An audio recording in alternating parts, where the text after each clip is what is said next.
Hi everyone, welcome to Las Vegas.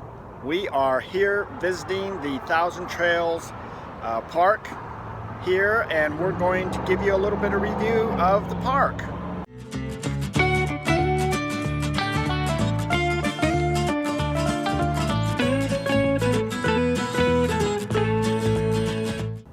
Well everybody, welcome to Tigner Adventures, and of course, if you're one of our subscribers, welcome back. Those of you that are new, please consider subscribing to our channel, and for sure ring that bell just to get notified of any new videos. This week we came in from California and we have checked into Thousand Trails in Las Vegas, Nevada. So we are new members to Thousand Trails thanks to a friend of ours. Had an extra membership, gave that to us to try out, and so we are on a zone pass, and we have the Northwest and Southwest zone passes. So we're going to be kind of traveling in that particular area of the country for this summer. So we're going to kind of check out some things, give you some reviews of Thousand Trails as we move forward. So right now we are at the entrance of the park. There's actually two lanes going into the park. There's a guard shack, and they have little arms that are over across the road, so you have to stop there. And when you come in, you're going to hang to the right, and that's a good spot to, as you pull up, to stop and unhook your toad if you happen to have one of those, which we did. And then you can proceed through the park, because I'm going to kind of show you around the park, and you'll notice it's a pretty tight fit going through this park. So if you don't know, Thousand Trails is a membership style park. So the idea is that the majority of the people staying here have a membership to the park. And different memberships allow you different abilities within the park, or I should say different access to it, whether you're going to be able to stay 2 weeks, 3 weeks, 4 weeks, how long you're in and how long you're out kind of thing is all about what the membership's all based on. And it's all based on those particular price levels. So depending on what you want, you're going to pay for that particular thing. Now, the zone pass I mentioned that we picked up allow you to stay in the park for 14 days, and then you have to be out of the park for 7 days.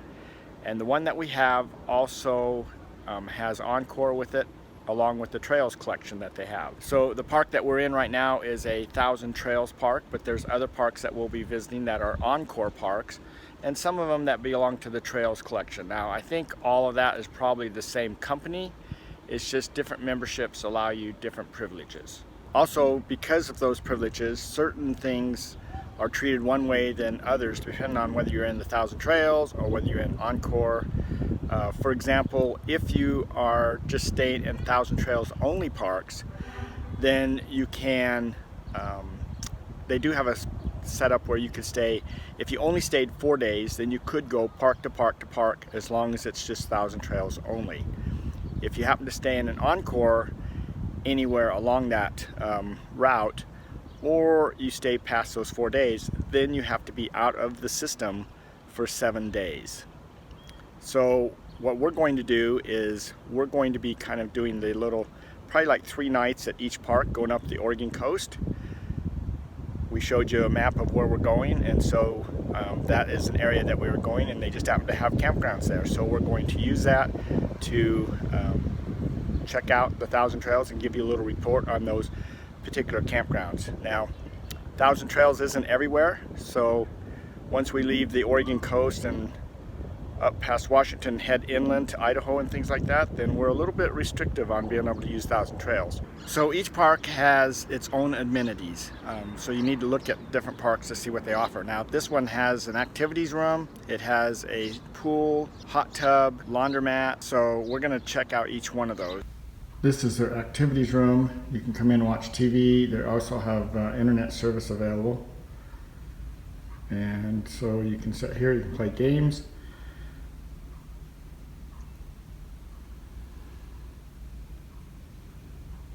So here is the pool, and unfortunately it is closed, and so is the hot tub.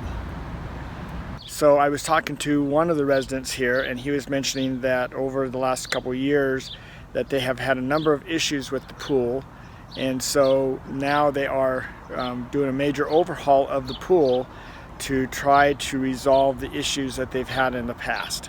We also have horseshoes as one of the amenities that's available here at the resort. And one thing I haven't mentioned yet is this actual resort is family friendly, so it's not restricted to like 55 and older. So next to the pool we have dog park here that you can take your dogs in to walk them around. So the resort is pet friendly. So they do have 3 laundry facilities with bathrooms here on the site. The bathrooms have showers. Each laundry facility has 2 washers and 2 dryers in them. They also have the garbage cans by them. Now right behind me is a propane filling station, so you can buy your propane on site. So if you don't have an RV, they also have cabins that you can stay in. So along with the nightly stays that you have with your membership, you can also come in here on a yearly basis and just rent a site. You have to be a member, but you can rent a site. So there are just over 200 sites in this park, and so we're going to kind of go through and look at them a little bit. It is first come, first serve, although the rangers are the ones that actually assign you to a site, and that is because they have limited 50 amp and 30 amp type services, and so they want to make sure that if they have 50 amp rigs coming in, they can get service. So one thing is also, if you do have a 50 amp service or need 50 amp, then they do charge I think it's $3 a night fee for having the 50 amp service. All right, so we're going to go ahead and drive around the park and just kind of show you the sites. They are a little narrow in some. I mean, some are great and some are a little tight, but I don't know that that's any different than a lot of different RV parks. I think it really just depends on the individual's parking. For the most part, things work out pretty good for parking and things. I think we're on the back row back here, and when we get back here, you'll see, I mean, this is where there's a lot of big rigs and lots of slides, and so because of that, a lot of people end up parking on the road, just trying to fit. Definitely some big boys in here, but then here's us. And you'll notice that I've got the car pulled to the side a little bit, but I got plenty of room over here. So the nice thing about this particular park is that it is located on Boulder Highway, so it's very close to the Strip. We went down to Fremont Street. It is only, maybe 15 minutes down to Fremont Street from here, just going through town. So pretty easy access to pretty much anywhere that you want to go. So that's one of the advantages of staying here. Well, that completes the tour of this park. Hope that this has been helpful for you. We do plan to stay at a bunch of other Thousand Trails as we make our way up the coast of Oregon. So this just happened to be our first one we could get to. Making reservations is not that difficult. In our particular case, we have to wait until 60 days until we're going to have the reservation. So we can't do any sooner than that. We can definitely do closer to that date than just the 60 days, but it's a pretty easy deal. When I came into Las Vegas, I made the reservation. I could only get 3 nights, and then as we got closer to the stay, we were able to add 3 more nights. So we're actually going to be staying in the Las Vegas area for 6 nights.